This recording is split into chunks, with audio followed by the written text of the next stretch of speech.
ജീവിതത്തിൽ അടിക്കടിയുണ്ടായ തിരിച്ചടികൾ അയാളെ നിരാശയുടെ കയത്തിലേക്ക് വലിച്ചെറിഞ്ഞു. കടലിലെ തിരമാലകൾ കണക്കെ പ്രശ്നങ്ങൾ ഓരോന്നും ഒന്നിനു പിറകെ ഒന്നായി അയാളുടെ ജീവിതത്തിലേക്ക് കടന്നു വന്നുകൊണ്ടേയിരുന്നു. തൻ്റെ ജന്മം ശപിക്കപ്പെട്ട ജന്മമാണെന്നും ഈ ലോകത്തിൽ തന്നെപ്പോലെ സഹിക്കുന്നവരായി വേറെ ആരും ഉണ്ടാവില്ല എന്നും പലതവണ അയാൾ ആവർത്തിച്ചുകൊണ്ടിരുന്നു.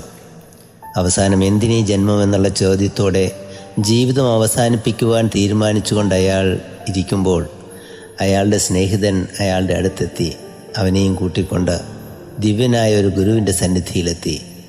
ഗുരു അവനെ സ്നേഹപൂർവ്വം കേട്ടു. അവൻ്റെ പ്രശ്നങ്ങളെല്ലാം മനസ്സിലാക്കിയിട്ട് അവനോട് പറഞ്ഞു, മകനെ, എനിക്ക് നിന്നോട് പറയാനുള്ളത് 2 കാര്യങ്ങളാണ്. ഒന്നാമതായി, ഈ ലോകത്തിൽ നിന്നേക്കാൾ അധികമായി സഹിക്കുന്നവരുണ്ട് എന്നുള്ളൊരു തിരിച്ചറിവിലേക്ക് നീ വളരണം. അങ്ങനെ വളരുമ്പോഴേ നിനക്ക് നിൻ്റെ സഹനങ്ങളെ ചെറുതായി കാണാൻ കഴിയുകയുള്ളൂ. രണ്ടാമതായി, നിൻ്റെ സഹനങ്ങളെ ഓർത്ത് നിരാശയോടുകൂടി നീ വെറുതെ ഇരിക്കരുത്.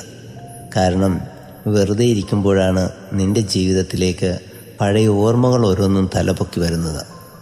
അപ്പോൾ നീ അവയെ ഓർത്തുകൊണ്ട് കൂടുതൽ കൂടുതൽ നിരാശയിലേക്ക് വഴുതി വീണുകൊണ്ടേയിരിക്കും.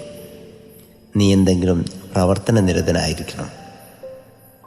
പ്രിയരെ, ഈ ഗുരു നൽകിയ ഉപദേശം നമുക്കും നമ്മുടെയും ജീവിതത്തിലേക്കും ഏറ്റെടുക്കാം. കാരണം നമ്മുടെയും ജീവിതത്തിൽ വിവിധങ്ങളായ സങ്കടങ്ങൾ നമ്മളെ നിരാശയുടെ കയത്തിലേക്ക് തള്ളി വിടാറുണ്ട്. ജീവിതത്തിൽ പ്രശ്നങ്ങളില്ലാത്തവരായി ആരാണുള്ളത്?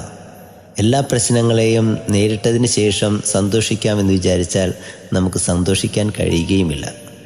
ആകയാൽ ഇന്ന് നമുക്ക് നമ്മുടെ ജീവിതത്തിലെ സങ്കടങ്ങളെക്കുറിച്ച് ഓർത്ത് സമയം ചെലവഴിക്കാതെ സന്തോഷിക്കാനുള്ള കാരണങ്ങൾ അന്വേഷിക്കാമെന്നേ.